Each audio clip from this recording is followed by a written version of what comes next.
Prince Kumar, Alok Kumar, Madhubani से रोशन कुमार, चलिए प्रदुमन कुमार, प्राची झा, कौशल किशोर। चलिए, जय हिंद जय हिंद। आज सोमवार है ना, सोमवार में पूछताछ का क्या सिलेबस है? हिस्ट्री और बायो। अच्छा, जो भी अगल बगल में होगा, लड़की पक्ष में आप लोग बता दीजिएगा, लड़का पक्ष में लड़का सब बता देगा अपना सिलेबस, क्या पूछताछ है, क्या चल रहा। अभी नहीं कि भले इसको मालूम नहीं है, कि दिमाग में नहीं रखना है। हाँ, आइएगा। यही दो गो ना है पूछताछ अभी। क्या टेस्ट? स्कूटी चलाते हैं तो आदमी देखते हैं तो हाथ थरथराने लगता है।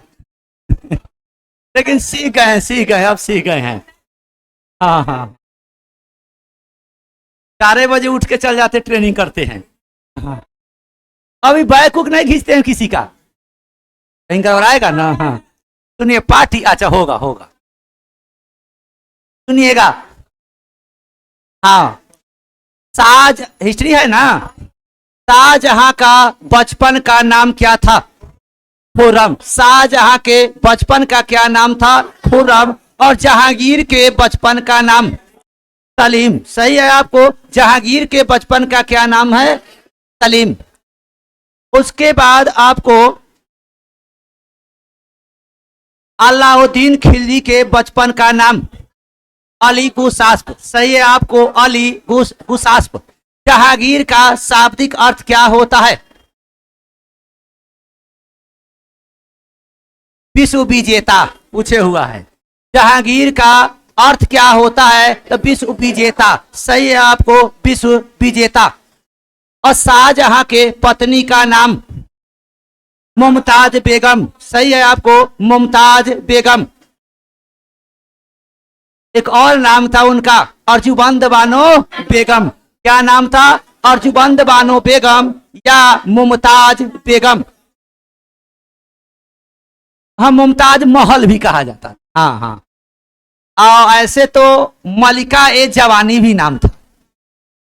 हाँ, उसको अपने पति के तरफ से उसका नाम नहीं देखते, बहुत का पति अपना से नाम रख देता, उसको जो अच्छा लगेगा वो रख देता ना। हाँ, नाम कुछ भी हो, नाम पति रख दे, ऐश्वर्या राय, माधुरी दीक्षित, करिश्मा कपूर ना, ये सब नाम रख देता है। उसको ही नहीं लगे कि बॉलीवुड से नहीं आई है। उसको ये एहसास होता है कि बॉलीवुड से आई है।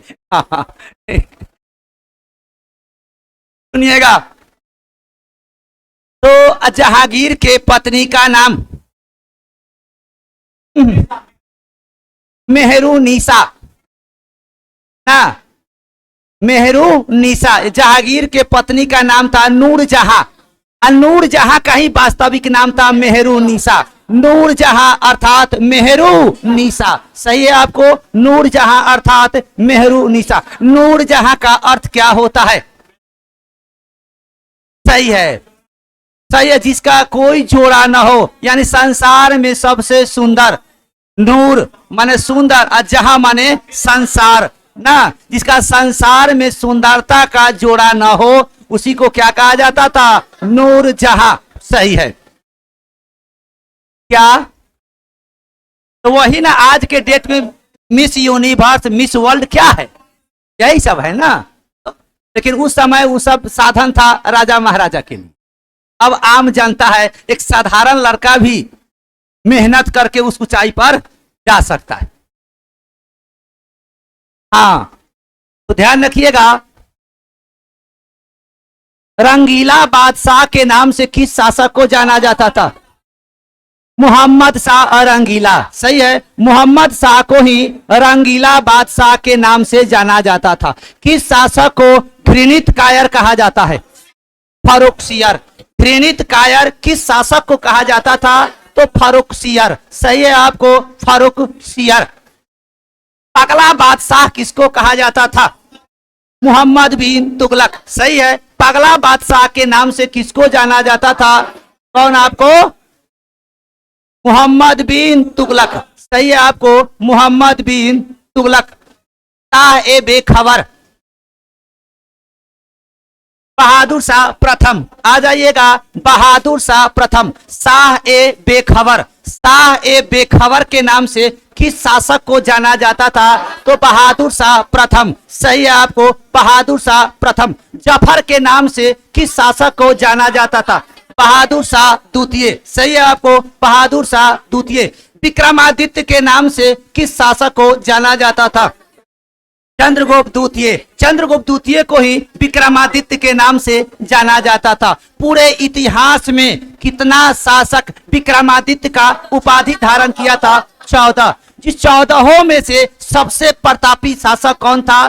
चंद्रगुप्त द्वितीय। इसलिए चंद्रगुप्त द्वितीय को विक्रमादित्य के नाम से भी जाना जाता। अब बताइए आप, कुतुब मीनार, ये कुतुब मीनार जो है ये किसको देखकर बनाया गया था? जाम मीनार। हम लोग का जो कुतुब मीनार है वो किसको देखकर बनाया गया था? जाम मीनार। उसी का शकल है जाम मीनार का। ये जाम मीनार कहाँ है? अफगानिस्तान में। सही है आपको, अफगानिस्तान में। लेकिन कुतुब मीनार इस व्यक्ति के याद में बनाया गया था, बख्तियार काकी। किसके याद में? बख्तियार काकी। सही है आपको, बख्तियार काकी। लेकिन कुतुब मीनार कहाँ स्थित है? दिल्ली में। सही है आपको, दिल्ली में। लेकिन कुतुब मीनार का नींव कब रखा गया था? नींव कौन रखा था? कुतुबुद्दीन ऐबक। नींव कौन रखा था? तो कुतुबुद्दीन ऐबक। लेकिन पूर्ण करवाया इल्तुतमिश। पूर्ण कौन करवाया था? तो इल्तुतमिश। अंतिम मंजिल या पुनर्निर्माण करने का काम कौन किया था? फिरोज शाह तुगलक। सही है आपको, फिरोज शाह तुगलक। लेकिन कुतुब मीनार का जो मुख्य द्वार होता था, उस मुख्य द्वार को क्या कहा जाता था? अलाई दरवाजा। कुतुब मीनार के मुख्य द्वार को क्या कहा जाता था? अलाई दरवाजा। लेकिन अलाई दरवाजा कौन बनवाया था? अलाउद्दीन खिलजी। सही है आपको, अलाउद्दीन खिलजी। देखिए कुतुब मीनार कितना मंजिल का था? 5.5। सही है, 5 मंजिल का। सही है आपको, 5 मंजिल का आपको कुतुब मीनार था। आज उमस ज्यादा है ना, तो देखिएगा कुतुब मीनार कितना मंजिल का? 5 मंजिल का। सही है आपको, 5 मंजिल का। कुतुब मीनार की ऊंचाई बताएं। 72.5। देख लीजिएगा, कुतुब मीनार की ऊंचाई है 72.5 मीटर या लगभग 238 फीट। ये दोनों पूछ चुका है। कुतुब मीनार का ऊंचाई कहेंगे तो 72.5 मीटर। सही है आपको, 72.5 मीटर या लगभग 238 फीट। क्या है आपको? 238 फीट। किस युद्ध के बाद विजयनगर अंतिम रूप से नष्ट हो गया? सही है, तालीकोटा का युद्ध। सही है आपको, तालीकोटा के युद्ध के ही बाद विजयनगर अंतिम रूप से क्या हो गया? नष्ट हो गया, यानी समाप्त हो गया। तो तालीकोटा का युद्ध कब हुआ था? 1565। कब हुआ था आपको? 1565 आपको तालीकोटा का युद्ध। किस युद्ध के बाद डच अंतिम रूप से समाप्त हो गया? वेदरा का युद्ध। किस युद्ध के बाद डच अंतिम रूप से नष्ट हो गया, यानी समाप्त हो गया? आपको वेदरा का युद्ध। ये वेदरा का युद्ध कब हुआ था? 1759। सही है आपको, 1759। उसके बाद किस युद्ध के बाद फ्रांसीसी अंतिम रूप से नष्ट हो गया? वांडीवास का युद्ध। सही है आपको, वांडीवास का युद्ध। ये वांडीवास का युद्ध कब हुआ था? 1760 में। सही है आपको, 1760 में। कब आपको? 1760। पानीपत जगह कहाँ है? हरियाणा। पलासी जगह कहाँ स्थित है? बंगाल में। बक्सर जगह कहाँ स्थित है? बिहार में। वांडीवास जगह कहाँ स्थित है? वांडीवास गुजरात। तमिलनाडु। कहाँ स्थित है आपको? तमिलनाडु। सही है आपको तमिलनाडु। अंग्रेज का भारत में प्रथम फैक्ट्री या व्यापारी कोठी कहाँ खोला गया था? सूरत। सही है आपको सूरत। फ्रांसीसी का भारत में प्रथम व्यापारी कोठी, वो भी आपको अंग्रेज और फ्रांसीसी दोनों का कहेंगे तो आपको सूरत। भारत में डच का प्रथम व्यापारी कोठी या फैक्ट्री मसूलीपट्टनम। सही है आपको मसूलीपट्टनम। पुर्तगाली का भारत में प्रथम व्यापारी कोठी कोचीन। सही है। पुर्तगाली का भारत में प्रथम व्यापारी कोठी या फैक्ट्री कहेंगे तो कौन? कोचीन। सही है आपको कोचीन। महात्मा गांधी का सबसे पहले सत्याग्रह कब हुआ था? 1906 में। महात्मा गांधी का पहला सत्याग्रह आपको कब प्रयोग किए थे? तो 1906 में। कहा? दक्षिण अफ्रीका। सही है आपको दक्षिण अफ्रीका। यह गोरा और काला यानी रंग विरोधी आपको आंदोलन के विपक्ष में। अब बताइए भारत में महात्मा गांधी द्वारा पहला सत्याग्रह कब किए थे? कौन? चंपारण सत्याग्रह। सही है। चंपारण सत्याग्रह कब? 1917। सही है आपको 1917। महात्मा गांधी भारत कब आए थे? 1915 में। कब आपको? 1915 में। लेकिन महात्मा गांधी दक्षिण अफ्रीका कब गए थे? 1893। सही है आपको 1893। महात्मा गांधी का जन्म 2 अक्टूबर 1869। सही है आपको 2 अक्टूबर 1869। पोरबंदर कहाँ पड़ता है? गुजरात। लेकिन महात्मा गांधी की हत्या या मृत्यु कब? 30 जनवरी 1948। सही है आपको 30 जनवरी 1948। इनकी हत्या कहाँ कर दी गई? बिरला भवन नई दिल्ली में। उसी समय बिरला भवन में पूजा कर रहे थे। अब मरने के क्रम में एक शब्द बोले थे, क्या? हे राम। हाँ, क्या बोले थे? हे राम। और ये बिरला भवन कहाँ स्थित है? नई दिल्ली में। किनके द्वारा गोली चलाया गया? सुभाष चंद्र बोस और नाथूराम गॉडसे। सही है आपको नाथूराम गॉडसे। लेकिन जो पिस्टल से मारे थे उस पिस्टल का क्या नाम था? 9mm Beretta. 9mm Beretta. 9mm Beretta. उस पिस्टल का क्या नाम था? 9mm Beretta. सही है 9mm बेरेटा। लेकिन महात्मा गांधी सबसे पहले किस आंदोलन में भूख हड़ताल किए थे? अहमदाबाद मिल मजदूर हड़ताल। सही है अहमदाबाद मिल मजदूर हड़ताल। तो अहमदाबाद मिल मजदूर हड़ताल कब हुआ था? 1918। सही है आपको 1918। सही है आपको 1918।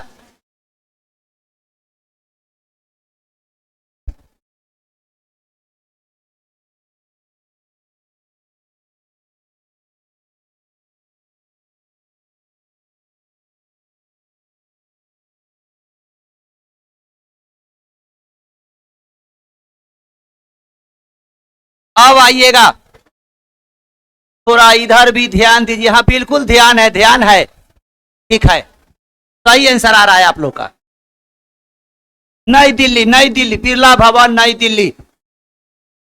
सुनिएगा, केचुआ और जोक। केचुआ और जोक जो होता है यह किस संघ के अंतर्गत आता है? एनीलिडा। सही है आपको एनीलिडा। स्पंज जो होता है, स्पंज खाने वाला स्पंज नहीं, जीव होता है, समुद्री जीव होता है। तो स्पंज जो होता है वह किस संघ के अंतर्गत आता है? पोरीफेरा। सही है आपको पोरीफेरा। जेली फिश जो होता है, जेली फिश, यह किस संघ के अंतर्गत आता है? सिलेंट्रेटा। और सिलेंट्रेटा संघ को ही कहा जाता है निडेरिया संघ, यानी सिलेंट्रेटा। सिलेंट्रेटा को ही आपको कहा जाता है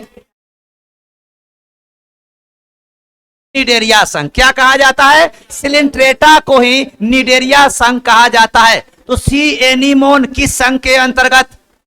टी एनीमोन, सिलेंट्रेटा, कोरल यानी परवाल, सिलेंट्रेटा, हाइड्रा, सिलेंट्रेटा, सही है, जेली फिश, सिलेंट्रेटा। और इसका जो अधिकतर जीव होता है वह कहाँ निवास करता है? समुद्र में। और में ओ समुद्र में, सही है, आपको समुद्री जीव होता है। लगभग 95% जो होता है समुद्री जीव ही होता है। और एक ऐसा संघ का नाम बताए जिसका 2 परत पाया जाता है उसमें।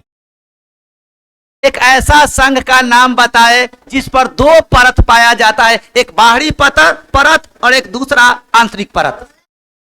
नहीं नहीं नहीं, सिलेंट्रेटा। इस संघ में 2 परत पाया जाता है, तो यही सिलेंट्रेटा में ही भल पूछा है किसी एग्जाम में। एगो और लड़का एगो कह रहा था कि सर यूपीएस पढ़ा दिए, अभी पढ़ाए हैं और उसमें पूछ दिया था कब से लागू हो, हमारा गड़बड़ा गया था। हम कहे अभी टॉपिक लिखा है कहाँ है उसका, अभी इधर कोई एग्जाम में पूछ। तो देखिएगा, ये सिलेंट्रेटा या निडेरिया संघ के ही अंतर्गत जो भी जीव आता है उसमें 2 परत पाया जाता है, बाकी किसी संघ में 2 परत नहीं पाया जाता। एक होता है एक्टोडर्म, एक होता है एडोडर्म। एडोडर्म क्या होता है? एडोडर्म। तो एक्टोडर्म जो होता है क्या होता है? बाहरी। और एडोडर्म जो होता है क्या होता है? आंतरिक परत। क्या होता है? आंतरिक परत होता है। सही है आपको, आंतरिक परत। क्लियर? घोंघा किस संघ के अंतर्गत आता है? मोलस्का। सही है, मोलस्का। घोंघा जानते हैं ना, अभी तो बड़ा बेचता भी है। हाँ हाँ हाँ, खाए, अच्छा चीज होता है वो, मिट्टी खाता है, शुद्ध होता है वो। तो ध्यान रखिएगा, शंख, शंख, मोलस्का। सही है आपको, मोलस्का। सिपिया, सिप, सिप, ये भी Mollusca, Mollusca. Octopus, Mollusca, octopus भी होता है आपको, मोलस्का के ही अंतर्गत आता है। अब आइएगा, डायनासोर, सरीसृप। डायनासोर किस संघ के अंतर्गत? सरीसृप। गिरगिट, सरीसृप। छिपकली, सरीसृप। सांप, सरीसृप। कछुआ,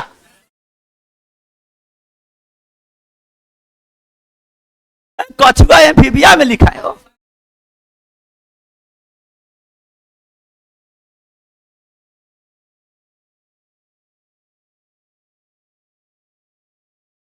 सरीसृप, मगरमच्छ, सरीसृप, घड़ियाल, सरीसृप। अब आइएगा, मोर, पक्षी यानी एवीज वर्ग में। सही है, एवीज वर्ग। कबूतर, एवीज वर्ग।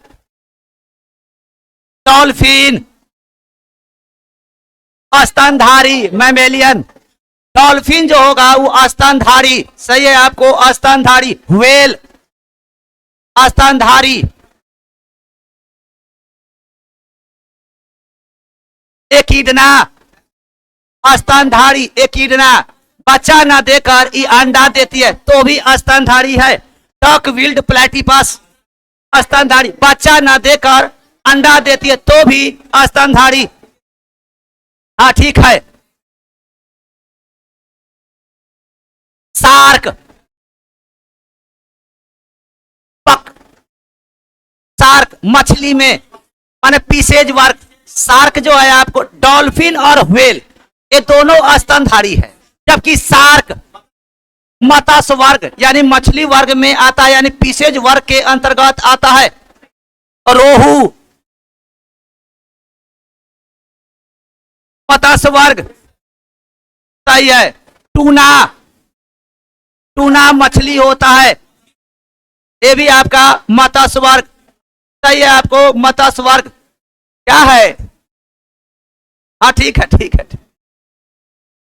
मेढक, उभयचर। सही है, उभयचर। उभयचर को क्या कहते हैं? एम्फीबिया उभयचर या एम्फीबिया ए मेढक उसी के अंतर्गत आता है। एम्फीबिया या उभयचर का गुण क्या होता है?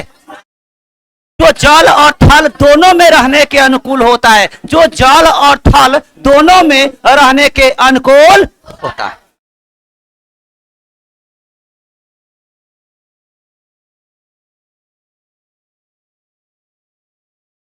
फेफड़ा जो होता है, फेफड़ा सबके है ना, ठीक है। तो फेफड़ा जो होता है, फेफड़ा इसी पर एक परत यानी एक झिल्ली होता है, ताकि नया लड़का समझ जाएगा तो अपने। तो फेफड़ा पर एक झिल्ली या परत होता है ऊपर से, ताकि फेफड़ा को क्षति न पहुंचे, यानी सुरक्षा कवच कहिए वो। तो उसी पर एक परत या झिल्ली होता है फेफड़ा पर, उसी झिल्ली या परत को क्या कहा जाता है? प्लूरल मेम्ब्रेन, सही है। उसको हम लोग क्या कहते हैं? प्लूरल मेम्ब्रेन, या इसी को ना हम लोग कहते हैं फुफ्फुसा आवरण। क्या कहते हैं? फुफ्फा आवरण ना, फुफ्फुसा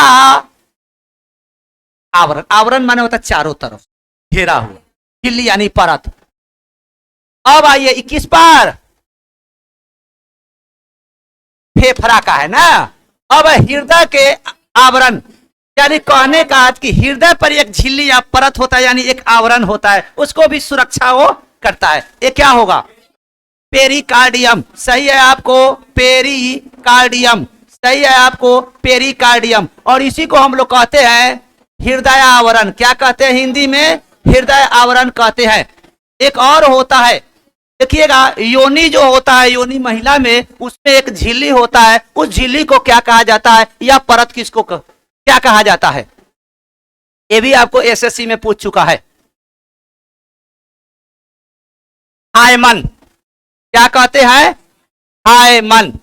हायमन ये भी झिल्ली या परत होता है। किसमें होता है आपको? योनि में। किसमें आपको? योनि में। खेलिएगा, साइकिल उकिल सब चलता है तो ये हायमन झिल्ली क्या हो जाता है? फट जाता है। अब आइएगा, शरीर में वृक्क यानी किडनी यानी गुर्दा की संख्या कितनी है? तो सबके दो, ये सही है। कितना आपको? संख्या में 2, अर्थात जोड़ी कहेंगे तो कितना? 1। हृदय की संख्या 1। और हृदय में, मनुष्य के हृदय में या कोई भी स्तनधारी के हृदय में चेंबर या कक्ष कितना होता है? 4 होता है। क्या होता है आपको? 4 होता है। लेकिन मनुष्य का प्रमुख रूप से श्वसन अंग कौन होता है?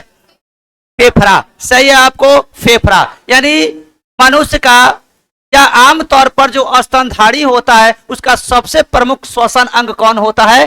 फेफड़ा होता है। क्या होता है? फेफड़ा। रक्त को फिल्ट्रेट करने का काम या शुद्ध करने का काम कौन करता है? किडनी। ध्यान रखिएगा, इसमें बराबर गड़बड़ा जाए।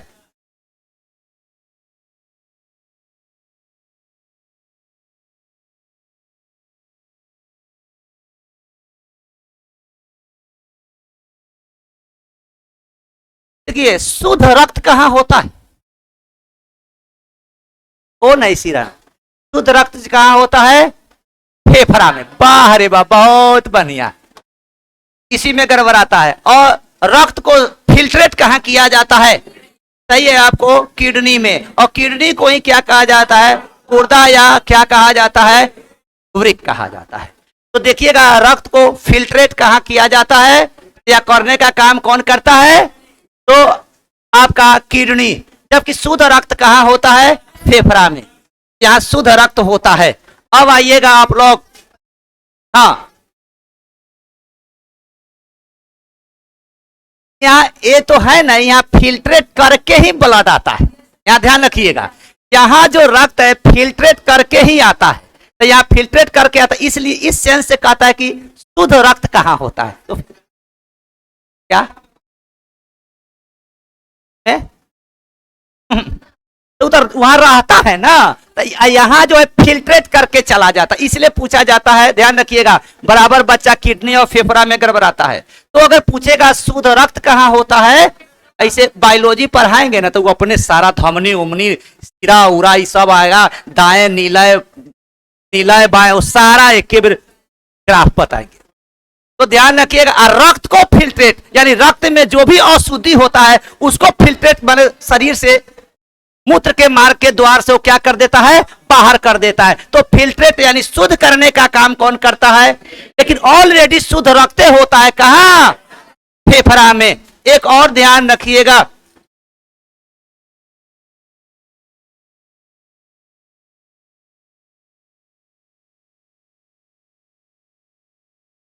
देखिएगा धमनी को इंग्लिश में हम लोग आर्टरी कहते हैं। क्या कहते हैं, आर्टरी कहते हैं। बाहरे बा, बहुत बढ़िया। और सीरा को हम लोग इंग्लिश में क्या कहते हैं, वेन्स कहते हैं। क्या कहते हैं, वेन्स कहते हैं। यहां तक कोई दिक्कत नहीं।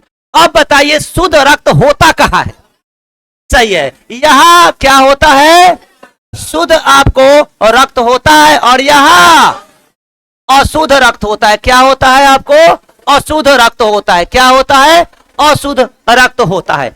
यानी यहां जब शुद्ध होगा तो यहां किसकी उपस्थिति होगा, ऑक्सीजन। यहां अगर अशुद्ध होगा तो किसकी उपस्थिति होगा, CO2। क्या होगा, CO2। अब थोड़ा ध्यान दे दीजिएगा तो देख लीजिएगा, एक इसका उल्टा होता है। क्या होता है, फुफ्फुसा धमनी और फुफ्फुसा,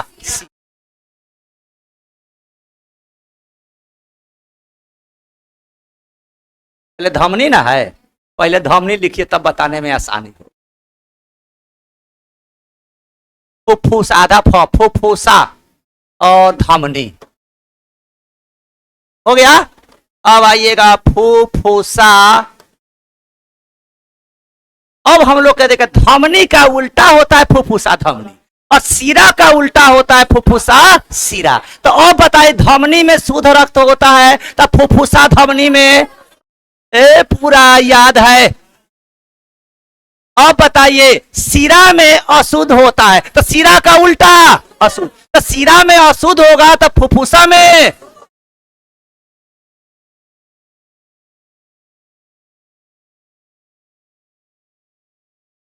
कौन,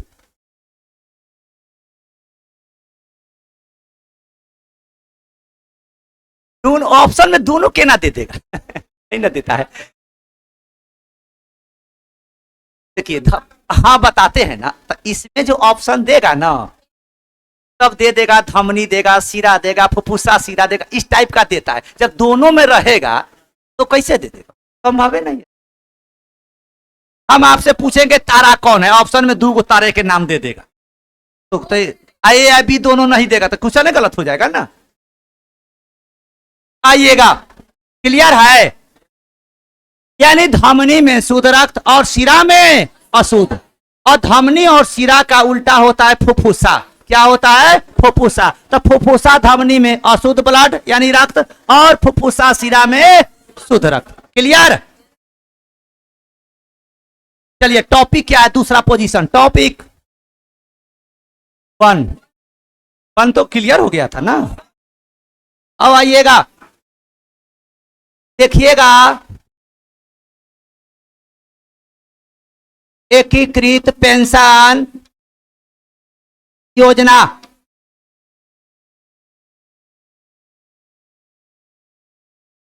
आइएगा, एकीकृत पेंशन योजना वाले को पूछ दिया था लड़का, एगो गलती मार के चल अभी टॉपिक लिखाए नहीं थे, करेंटे में 2-3 को लिखाए थे। देखिएगा, इसी को हम लोग क्या कहते हैं, यूपीएस। क्या कहते हैं चेला, यूपीएस यानी यूनिफाइड पेंशन स्कीम, यही ना। और इसी को हम लोग कहते हैं एकीकृत माने यूनिफाइड पेंशन का, पेंशन स्कीम का योजना। क्लियर, प्रथम राज्य लागू यानी प्रथम राज्य लागू करने वाला राज्य महाराष्ट्र।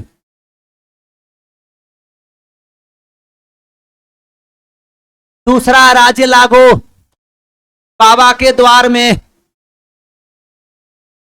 उत्तर प्रदेश, यानी यूपीएस लागू करने वाला प्रथम राज्य महाराष्ट्र और दूसरा राज्य यूपी लागू, ये पूछा था क्वेश्चन 1 अप्रैल 2025। 1 अप्रैल 2025। जब तक टॉपिक नहीं लिखता है तब तक क्वेश्चन नहीं फंसता। टॉपिक जब हो जाएगा तो कुछ नहीं छूटता है। क्या पूछता है पता नहीं ना चलता है, सारा चीज मालूम रहेगा तो पता चल जाता है क्या पूछेगा। 1 अप्रैल 2025। 1 अप्रैल 2025। अच्छा, इसका सेशन क्या होगा? 2025-26। अगर सेशन कहेगा तो 2025-26। जबकि कब से लागू होगा यूपीएस? तो 1 अप्रैल 2025 है ना, 1 अप्रैल 2025। क्लियर है? आगे बढ़े।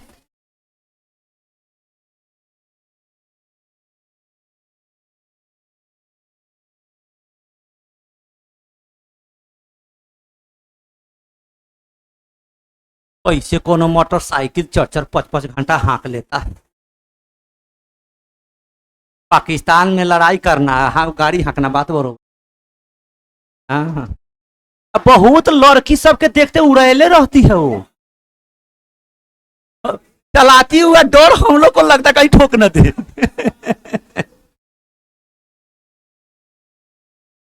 मेन बात है चलाते चलाते आदत न हो जाती। देखिएगा, तो सेशन कहेंगे तो 2025-26। क्लियर? अब आइएगा,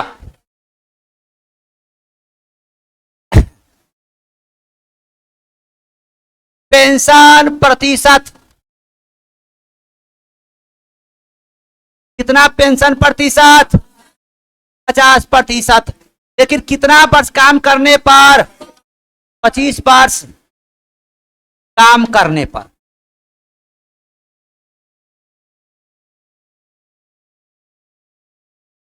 दिगवंत, दिगवंत माने समझते हैं? मृत्यु हो गया, यानी मृत्यु के बाद, या दिगवंत कर्मचारी।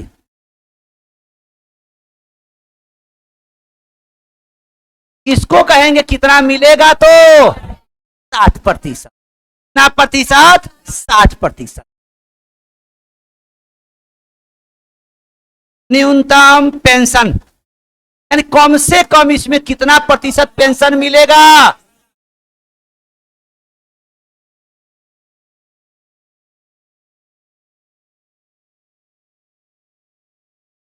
10,000।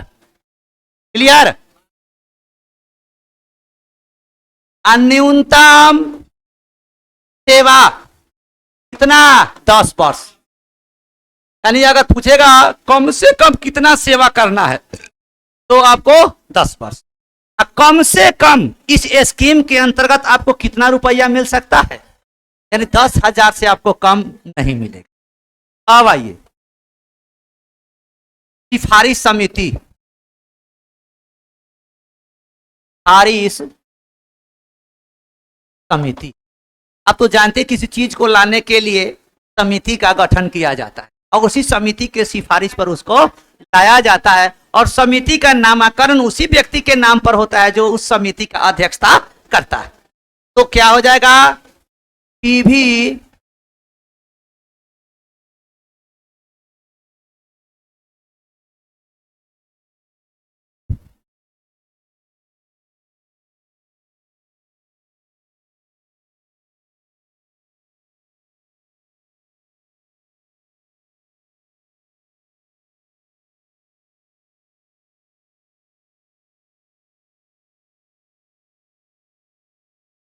और आपको पीवी सोमनाथन, इसी समिति के सिफारिश पर आपको यूपीएस लाया गया। लेकिन यूपीएस से पहले क्या था? यूपीएस से पहले था, शॉर्ट में लिखते हैं, बाकी सब बुझा रहा है ना। यानी कहने का कि यूपीएस से पहले आपको कौन सा पेंशन मिलता था? आप तो जानते हैं कि पहले ओल्ड पेंशन स्कीम मिलता था, ओपीएस। ओपीएस को हटाया गया तब मिला एनपीएस, नेशनल पेंशन स्कीम ना। ये आपका पहले कौन था? ओपी यूपीएस के बाद, यूपीएस से पहले कौन था? एनपीएस। और एनपीएस को हम लोग क्या कहते हैं? National pension scheme. और इसका प्रारंभ हुआ था 1 जनवरी 2004। 1 जनवरी 2004। अब तो ये एनपीएस, ओपीएस था, ओल्ड पेंशन स्कीम। ओपीएस के बाद आया कौन? एनपीएस ना। क्या हो गया? National pension scheme. अब ये भी आपका हट गया। और नया कौन आया है? UPS, unified pension scheme. Clear? तो हिंदी में हम लोग कहते एकीकृत पेंशन योजना। एकीकृत पेंशन योजना। क्लियर? 9 नंबर फिर से समझ। 9 नंबर न्यूनतम सेवा, यानी पेंशन का लाभ आपको तभी मिलेगा जब कम से कम आप कितना दिन का काम करेंगे? 10 बरस। यानी 10 बरस से अगर आप काम किए तो आपको पेंशन का हकदार आप नहीं है। क्लियर? यही अर्थ हुआ। यानी 10 बरस तक आपको काम करना है अगर पेंशन का लाभ उठाना है तो। अगर 10 बरस से अगर आपने कम काम किया तो पेंशन का हकदार आप नहीं है।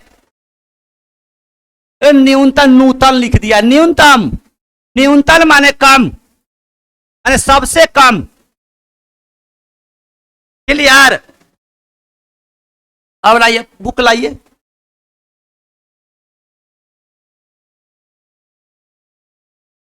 चलिए, फिजिक्स में कहां पढ़ा रहे हैं ऐसे कहिए। पेज नंबर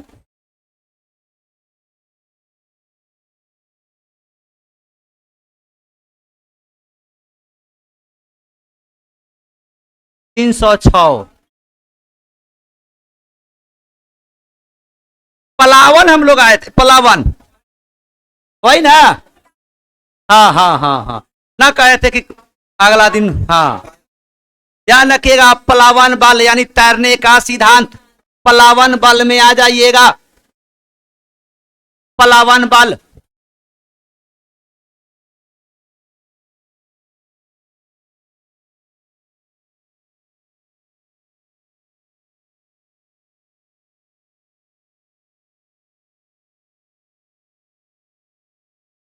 यही ना होता है।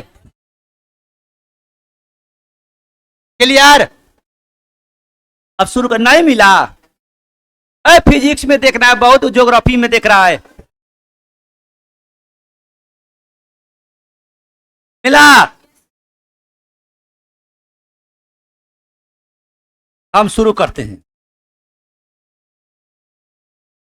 11 क्या लिखे? अभी नहीं लिखे हैं।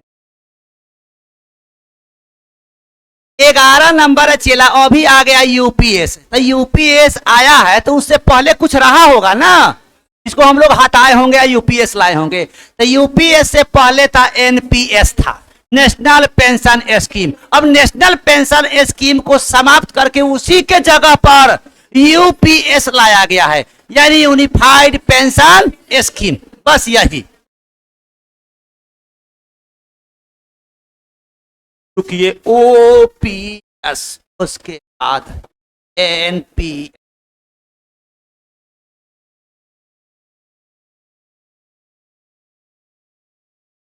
ध्यान रखिए, सबसे पहले ओपीएस आया था, ओल्ड पेंशन स्कीम, हट गया। अब ओपीएस के जगह पर आया एनपीएस, नेशनल पेंशन स्कीम। ये भी बेचारा भाई साहब हट गया। अब इसके जगह पर आया यूपीएस, यूनिफाइड पेंशन स्कीम। यही है। ठीक, आप समझ गए। ठीक है। तब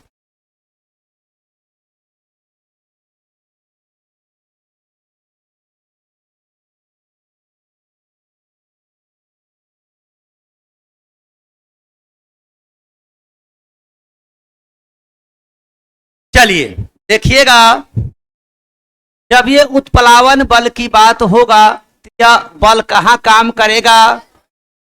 जल, वायु, थल। कहां? जल में।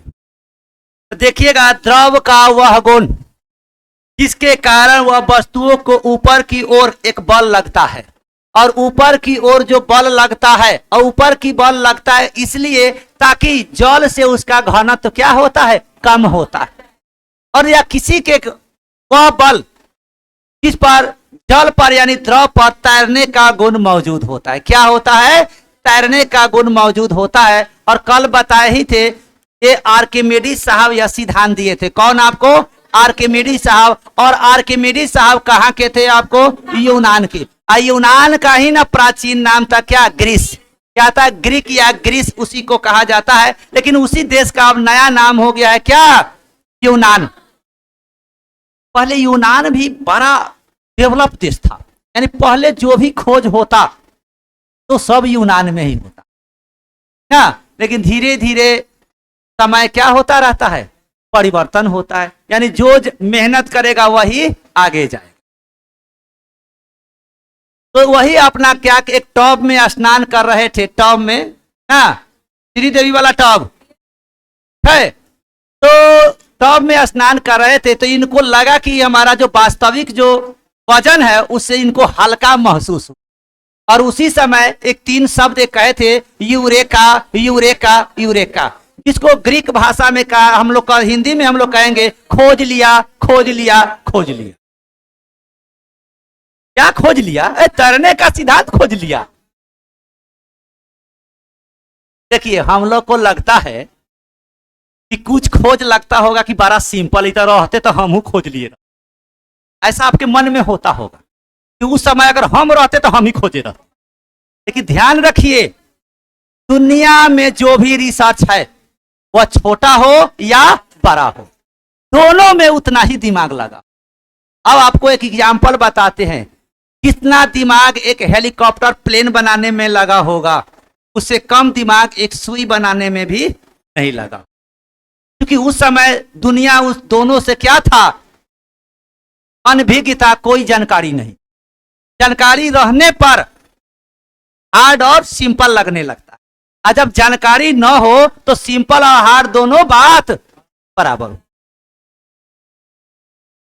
तो बल लगता है, उससे पानी हटता है और उसी पर एक उत्क्षेप कार्य करता है। उत्क्षेप एक प्रकार का बले है, और जिसके कारण वह क्या होता है, आपको कोई वस्तु ऊपर तैरते दिखाई देता है। अगर कोई भी वस्तु अगर जल में तैरता है तो उससे एक बात तो जरूर साबित हो जाता है कि उस जल से उसका घनत्व या डेंसिटी क्या होगा, कम होगा, तभी वह तैरेगा। अगर जल से ज्यादा हुआ तो वह वस्तु क्या हो जाएगा, डूब जाएगा। तो यह बल वस्तुओं द्वारा हटाए गए द्रव के गुरुत्व केंद्र पर कार्य करता है। जब गुरुत्व केंद्र यानी ऊपर की ओर जो कार्य करेगा तो उसको हम लोग गुरुत्व केंद्र कहेंगे। और वही जब बल ऊपर तैरेगा, इस बल के कारण कोई वस्तु ऊपर तैरेगा, उसको उत्प्लावन बल कहेंगे। अब आइएगा, तो इसका अध्ययन सबसे पहले कौन किया था, आर्किमिडीज साहब। यानी यह सिद्धांत का जनक या पिता किसको माना जाता है, तो आर्किमिडीज साहब। उत्प्लावन बल द्रव में डूबी पिंड के आयतन एवं द्रव के घनत्व पर निर्भर, यानी कहने का सेंस, जो उत्प्लावन बल है, उत्प्लावन बल जो है यह आपको किस पर निर्भर करता है, आयतन और घनत्व। यानी दो चीज पर आपको एक काम करता है, किस किस पर, वॉल्यूम और डेंसिटी, यानी आयतन और घनत्व। अब आयतन कैसे काम करेगा और घनत्व कैसे काम। अगर यही आपसे पूछे उत्प्लावन बल किस पर निर्भर करता है, आयतन और, जब पिंड द्रव में पूर्णतः डूब जाता है ना, क्या है आपका, पूर्णतः डूब जाता है, तो उत्प्लावन बल का मान क्या हो जाता है, अधिक हो जाता है। जब कोई वस्तु डूब जाता है, पूर्णतः डूब जाता है, अगर आपसे एक और क्वेश्चन हो गया, आपसे पूछेगा कि उत्प्लावन बल कम और अधिक किस कंडीशन में लगे, ये भी क्वेश्चन बन सकता है ना। तो जब कोई वस्तु तैरता है, तो उसमें जब कोई वस्तु जब तैरता है तो उसमें उत्प्लावन बल ज्यादा लगेगा कि कम। अगर कोई वस्तु अगर डूब जाता है तो उसमें उत्प्लावन बल ज्यादा की कम, ज्यादा। उत्प्लावन बल का मान ठोस वस्तु की प्रकृति एवं भार पर निर्भर नहीं करता। यानी अब देख लीजिए, यहां हम लोग पढ़ लिए हैं कि उत्प्लावन बल दो चीज पर निर्भर करता है, एक आयतन, दूसरा, अब हम लोग पढ़ेंगे निर्भर नहीं करता है। तब प्रकृति माने उस वस्तु का नेचर और भार पर क्या होता है, निर्भर नहीं करता। तो अब दो चीज पर निर्भर करता है तो कैसे करता है, और दो चीज पर निर्भर नहीं करता है तो कैसे निर्भर नहीं करता, यही ना बात जानना है। नहीं करता है। अब आइएगा आर्किमिडीज का सिद्धांत। जब कोई वस्तु किसी द्रव में पूरी तरह या आंशिक रूप से, आंशिक माने समझते हैं कुछ भाग, आंशिक माने कुछ भाग, अब पूरी तरह डूबने का पूरा, पूर्णतः डुबोई जाती है तो उसके भार में कमी का आभास होता है। दोनों कंडीशन में, आंशिक रूप से डूबे या पूर्ण रूप से डूबे, दोनों में एक महसूस होता है क्या, भार में कमी। तो भार में या आभासी कमी वस्तु द्वारा हटाए गए द्रव के भार के बराबर होता है। क्या होता है, द्रव के, यानी उसमें जो आभासी भार जो कमी महसूस होता है तो वह भार किसके समान होगा, उस वस्तु द्वारा जो द्रव हटाया जाता है। अगर वह वस्तु द्रव हटाए जाके बराबर नहीं हो तो वह वस्तु जल में क्या हो जाएगा, डूब जाएगा।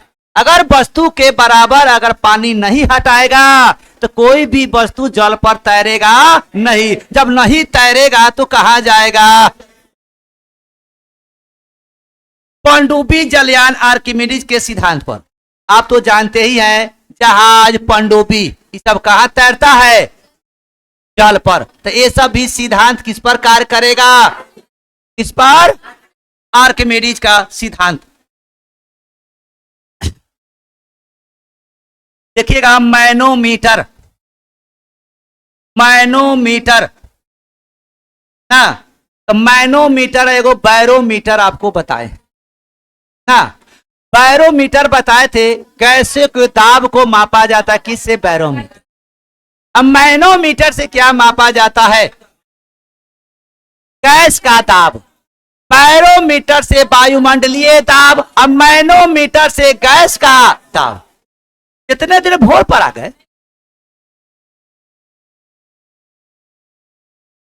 आज हम भूलने ही नहीं देंगे। तो प्लावन का देखिएगा, संतुलित अवस्था में तैरने पर वस्तु अपने भार के बराबर दर विस्थापित करता है। जब आप तैरेंगे तो वस्तु का उतना ही भार होगा जितना वह जल को क्या करता है, हटाता है। अगर उतना जल नहीं हटाएगा तो वस्तु ऊपर न रह के कहां चला जाएगा। माने इसका वास्तविक नेचर होता है। ऐसे कोई जबरदस्ती अगर डुबाते हो अलग चीज हो। जैसे मान लिया जाए टाइटैनिक जहाज ना, टाइटैनिक जहाज, जिस समय टाइटैनिक जहाज बना था दुनिया का सबसे बड़ा जहाज माना गया और सबसे ज्यादा खर्च होने वाला भी जहाज था। दूसरी, और उसका मालिक जब बनाया था तो उस समय हुआ था कि भाई ये डूबेगा नहीं। कि प्रकृति का लीला, माने उस समय बनाया गया तो उसका जो साइंस जो रिसर्च करके कहा कि यह नहीं डूबने वाली जहाज है। बाद में पता चला कि डूबने वाली। हाँ, माने इसलिए अब कहिएगा क्यों कह दिया इंजीनियर। इंजीनियर इसलिए कहा था कि उसमें कोई भी अगर आगे अवरोधक होगा ना, जैसे यहां से जहाज चली और समुद्र के अंदर अगर ये मान लिया जाए पिलर मिल गया ना, तो वो अपने कितना सेकंड के बाद वो अपना डायरेक्शन चेंज कर लेता है। यानी प्रतिरोधक देखते ही समय से पहले डायरेक्शन को चेंज कर। लेकिन जब बर्फ जो हिम सेल से जब टकराया तो उसका कैप्टन बोला था, मालिक से बात किया था, देखिएगा बराबर बात करता रहता है उस, हाँ, तो अपने मालिक से वो कहा, सर आगे जैसे हमको लग रहा है कि हिम जो बर्फ का जो नहीं होता है, हाँ, तो वो बहुत बड़ा है और कितना स्पीड से हमारे यहाँ आ रहा है। तो कहा कि उसके लिए तुमको टेंशन करने की आवश्यकता नहीं है, जितना स्पीड से आ रहा है ना उसी स्पीड से मेरा जहाज क्या करेगा, डायरेक्शन चेंज कर लेगा। लेकिन कुछ हो, कोई भी इंजीनियर हो, ऊपर वाला से बड़ा इंजीनियर इस पृथ्वी पर कोई नहीं, ये चाहेंगे वही होगा है। लेकिन वो जो आने का जो स्पीड था और इसको डायरेक्शन मुड़ने का जो स्पीड था, उसका बर्फ से इसका स्पीड क्या हो गया, कम हो गया। वही जाके लास्टों तक देखिएगा, आगे से नहीं लगा है, पीछे वाला से लगा है, वही लगा और वही लगा और थोड़ा उसमें छेद हो गया और धीरे धीरे पानी रिश्ते और न डूबने वाली जहाज डूबने वाली जहाज। और ओकरा नाम पर कितना आदमी देखने जाता है, वो वही में रहता है और अब बेकूफ बेकारे जाता है। तो लगता है तो साइंटिस्ट हो जाता है ना, उस सबको बड़ा रुचि रहता है समुद्र में जाए, भले प्राकृतिक चीज को देखिएगा तो बड़ा अच्छा लगता रहा।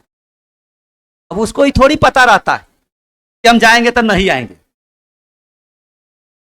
जैसे आप ही लोग अगर दिमाग में आ जाए, सोच लेंगे कि हमको जॉब नहीं होगा, एक सेकेंड भी पटना में आपको मन लगेगा? अब सोचे हुए कि तिलक के लिए आए हुए तो टेंशन ही नहीं है, तो जब तक तिलक नहीं मिलता है तब तक पटना छोड़ना नहीं है। हाँ हाँ हाँ। उसके बाद तो ठोस का गुरुत्व केंद्र तथा हटाए गए द्रव का गुरुत्व केंद्र दोनों एक ही ऊर्ध्वाधर रेखा पर होना चाहिए। जो वस्तु तैरता है उसका गुरुत्व केंद्र जब भी होता है ऊपर की ओर, और द्रव का हटाए गए गुरुत्व केंद्र दोनों का गुरुत्व केंद्र क्या होता है, ऊर्ध्वाधर होता है। ऊर्ध्वाधर माने समझते हैं, ऊर्ध्वाधर का अर्थ होता है लंबवत। क्या होता है, लंबवत। ऊर्ध्वाधर या उदाग्र या लंबवत या वर्टिकल, एक ही बात है। तो दोनों का क्या होता है, एक ही। अब आइएगा डेंसिटी, जो घनत्व का सूत्र क्या होता है, द्रव्यमान बटा आयतन। क्या होता है, द्रव्यमान बटा आयतन। और इसका एसआई मात्रा क्या होता है, हाँ, केजी मीटर माइनस क्यू। क्या ये भी कह सकते, हाँ ठीक है ठीक है, क्या ये भी कह सकते हैं केजी मीटर प्रति मीटर क्यूब। -3 है, अगर माइनस हटा देते क्या हो जाएगा, प्रति जुड़ जाएगा। तो केजी प्रति मीटर या केजी मीटर -3 या 3। अब आइएगा आपेक्षिक घनत्व। और आपेक्षिक घनत्व जो होता है, रिलेटिव आपका डेंसिटी होता है। ये आपेक्षिक घनत्व का सूत्र होता है वस्तु का घनत्व। वस्तु के घनत्व में से हम लोग भाग देते हैं कितना से, 4 डिग्री सी पानी। और ये भी हम लोग पहले पढ़ चुके हैं। आपका जल का आयतन तो 4 डिग्री सी पर आयतन क्या होता है, कम होता है। और 4 डिग्री सी पर घनत्व क्या होता है, अधिकतम होता है। क्या होता है,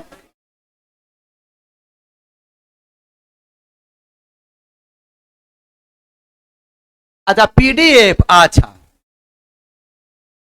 तो देख लीजिएगा, आपको वही 4 डिग्री सी यानी 4 डिग्री सी पर घनत्व क्या होता है, अधिकतम होता है। और 4 डिग्री सी पर आयतन न्यूनतम होता है।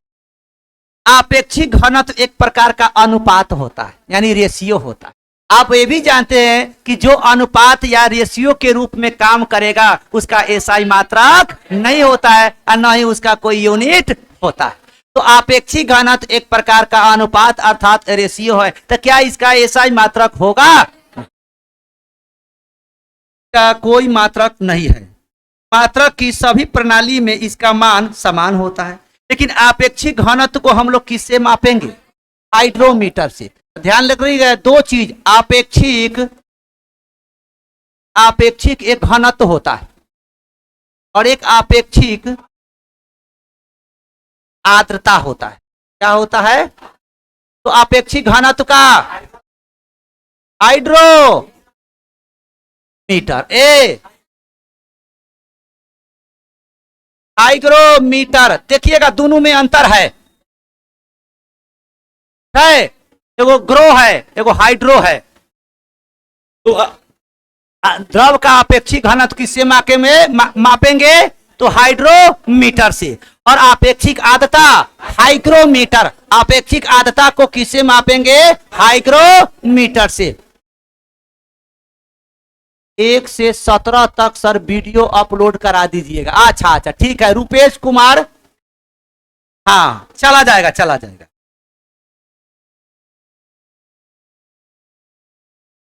समान जल की अपेक्षा समुद्र के जल का घनत्व अधिकतम होता है। यानी ध्यान दे दिया, यानी एक समुद्र जल और एक यानी साधारण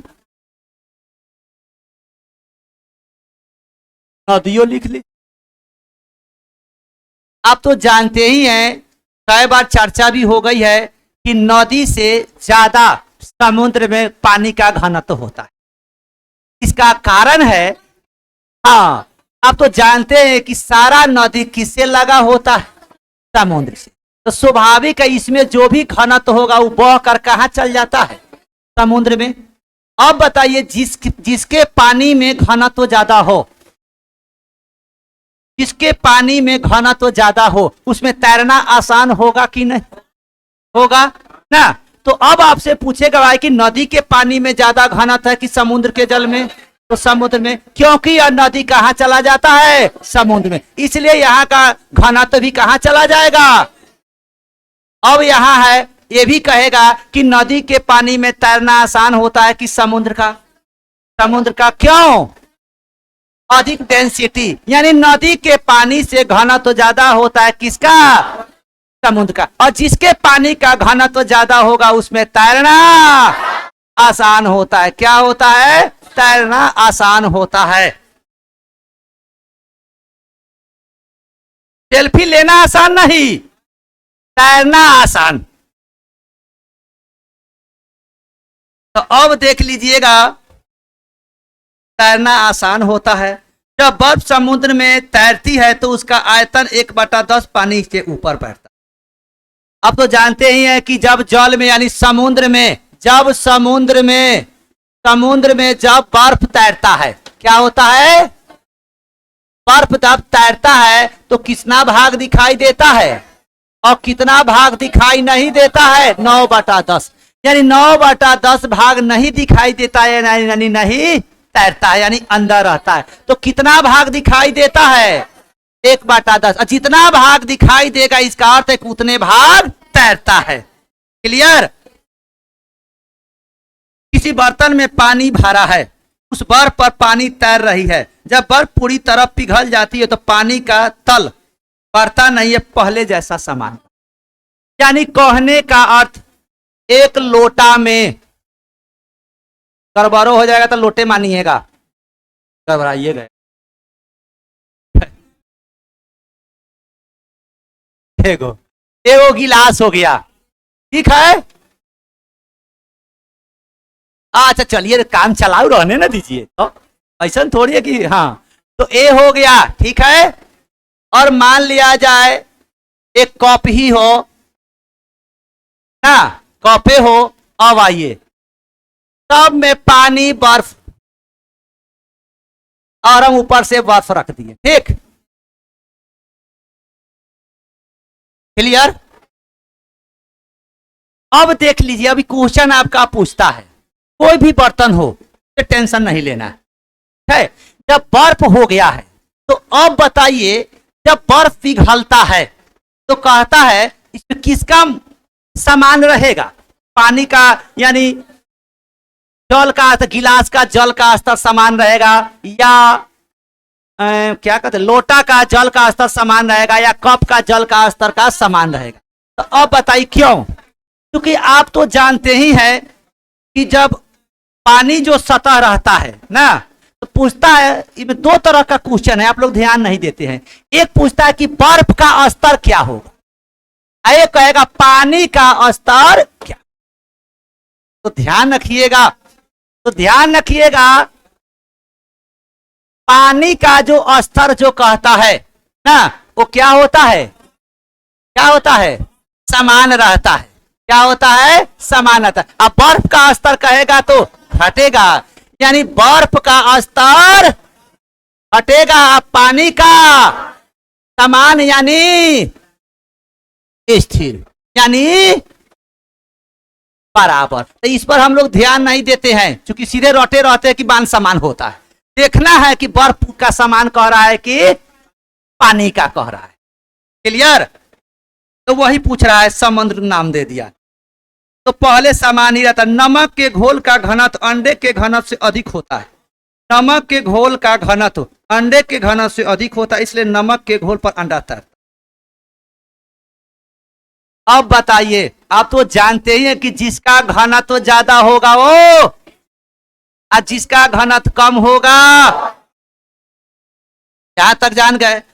अब देखिए, कहता है नमक के घोल का घनत्व अंडे के घनत्व से अधिक होता है, यानी अंडा से ज्यादा हो जाएगा। किसका घनत्व? नमक का। तो जिसका घनत्व ज्यादा होगा वो नीचा होगा। इसका अर्थ है कि अंडा का कम है, तो अंडा क्या होगा, तैरेगा। और नमक वाला जल क्या रहा है, यानी नमक वाला जल पर क्या तैरेगा, अंडा। अगर तैरेगा तो उसका डेंसिटी ज्यादा होगा कि कम, कम होगा तब तैरेगा। तो ज्यादा होगा वो नीचा, और जो हल्का यानी कम घनत्व होगा वो, और जो ऊपर होगा वो, और जो नीचा होगा वो। साइंस है, कोई भी चीज, टेक्निकल चीज जब समझ जाइएगा ना तो वो अपने आसान लगने लगा। तो क्वेश्चन ई ना हो कि घर पर जाने पर ना खूब रटना हो, परेशान करना हो, लगे कि बस पढ़े टेप रिकॉर्डर टाइप के हो गया। रहने दीजिए। चलिए, अब है आपको टेस्ट। टेस्ट भी दीजिए। आप लोग टेस्ट नहीं देते हैं।